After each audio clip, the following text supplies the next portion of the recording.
m'appelle Simon, je suis data scientist chez TinyClues depuis 2 ans et demi et plus précisément en charge de l'équipe opération client.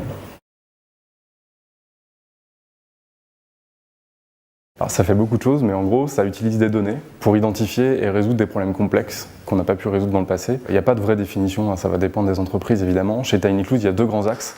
Des gens qui sont côté opération client, qui vont vraiment essayer de comprendre les problématiques métiers, d'adapter tous les algorithmes de machine learning et de les tester pour finalement leur délivrer la meilleure qualité prédictive possible. Ça c'est le premier axe. Et le deuxième, c'est un côté vraiment R&D sur des data scientists qui vont inventer de nouveaux algorithmes et absolument jamais parler avec des clients.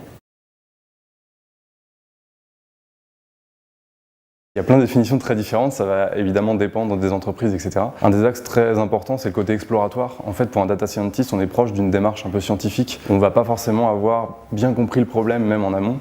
On n'a absolument pas les outils qu'il faut pour le résoudre et on va développer tout ça en même temps. Mieux le comprendre le problème, développer les outils qui sont nécessaires et mettre en place la solution derrière en production. Donc chez TinyClues, en fait, on a développé tout un package de librairies en Python, donc on travaille tous en Python. Évidemment, pour la communication, ça va être Slack, on code sur Sublime, il y en a qui utilisent d'autres outils, etc. Du coup, c'est un peu les deux, ça dépend des jours, c'est vraiment variable, même des jours, des semaines et des mois. Et il y a la phrase un peu bateau, mais qui est assez vraie finalement, qui dit que pour être data scientist, il faut être meilleur en maths qu'un dev et meilleur en dev qu'un matheux, être un peu au carrefour entre les deux. Je pense que ça correspond vraiment à la réalité, dans le sens où on va être capable, encore une fois, de développer soi-même les outils dont on va avoir besoin pour adresser un problème qui n'existait pas avant en fait. C'était les données d'un voyagiste qui avait envie de comprendre quelle était la distance optimale entre un premier achat et un second achat pour un client. Donc on l'a aidé un petit peu à fouiller ces données, comprendre quelle était la meilleure piste. Et là, on va tester à partir d'aujourd'hui en production tous les apprentissages qu'on a pu faire avec lui là-dessus.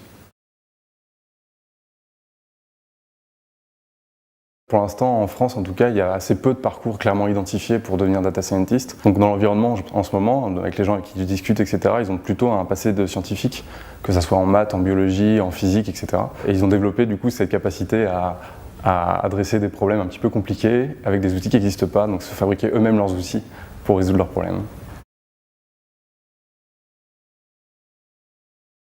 Du coup, c'est un peu ce qui fait tout l'intérêt de ce métier-là, c'est qu'on parle avec tout le monde, et c'est vraiment une réalité. Donc évidemment, ça va être focalisé sur les équipes de développeurs, les équipes autour du produit, etc. Mais on échange aussi beaucoup avec les commerciaux, puisqu'on parle aux clients assez tôt dans la relation, pour identifier quels vont être leurs problèmes, leurs demandes, et là où on peut être le plus utile.